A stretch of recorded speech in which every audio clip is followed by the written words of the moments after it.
huvitavam on ikkagi see, et on nagu väga erinäolisi poepidamisi, et on see nii-öelda klassikaline suveniirikaubandus, mis ongi kõik need külmkapimagnetid ja matrjoskad ja merevaik, mis reeglina on tehtud kusagil mujal ja mida saab samamoodi osta Leedus, Lätis või Poolas või Peterburis, vahet ei ole.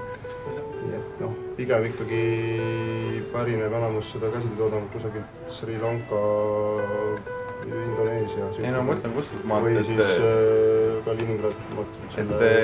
Siin on ka väga paljud niisugused nii-öelda need vanalinna väga kõvad kaubamärgid ei tooda enda asju Eestis. See on ka tõde, nimesi nimetamata.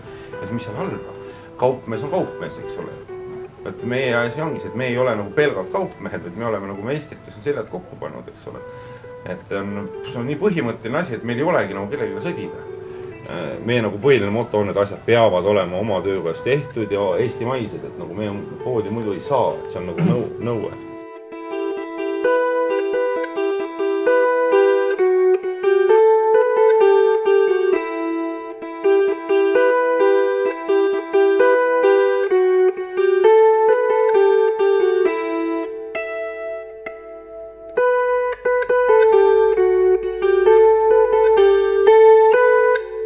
Mis on Eesti selle käsitöö, millest meie räägime, nagu üks väga niisugune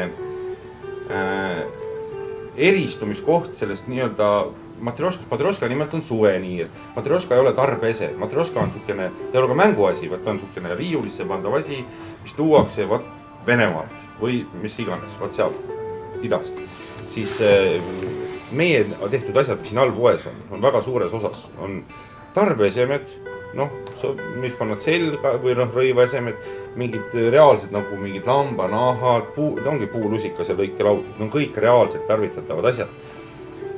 Või siis ehted, eks ole, aga need on kõik nagu sellisel juhul mingist eestimaisest päritolu asjast või mingid niisugused nüansid on. Keraamika, need on kõik puhtalt ainult nagu kasutamiseks mõeldud asjad. Sa võid ka nagu mälestuseks kaasa osta. Sa võid seda käsitleda suveniirina, aga igal juhul sa saad sellega midagi teha. See ei ole lihtsalt mingi nänn. Need samasuguseid külmkapimagneteid saab osta nii Tallinna kui Danski kohta ja neid tehakse ühes vabrikus, et tiraas on siis. Soovitav on konteineri teistele.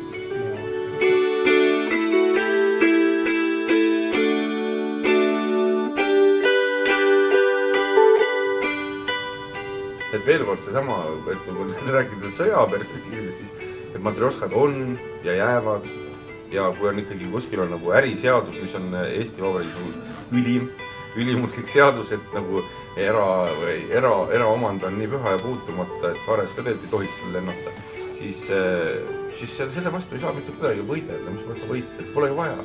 Ongi kultuuriruum, nüüd on nii, et juures olevad pildid näha, et mis seal teha, ega matrjoska iseenesest on äärmiselt kihvt asi.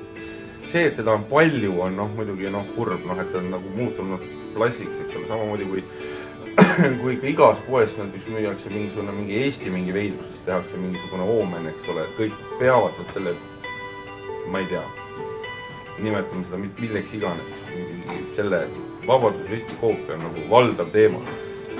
Ei, ma ei ole õnneks. Aga kui oleks, et siis sa öelnud, et kurjamus küll, kõik terve vana linn on need ristikesi täis, eks ole, et mis te jamate. Et need kuidagi peaks selle vastu võitlema, siis praegult on nagu matrjoska on kena nimi ka, selle vastu on vahva võidel.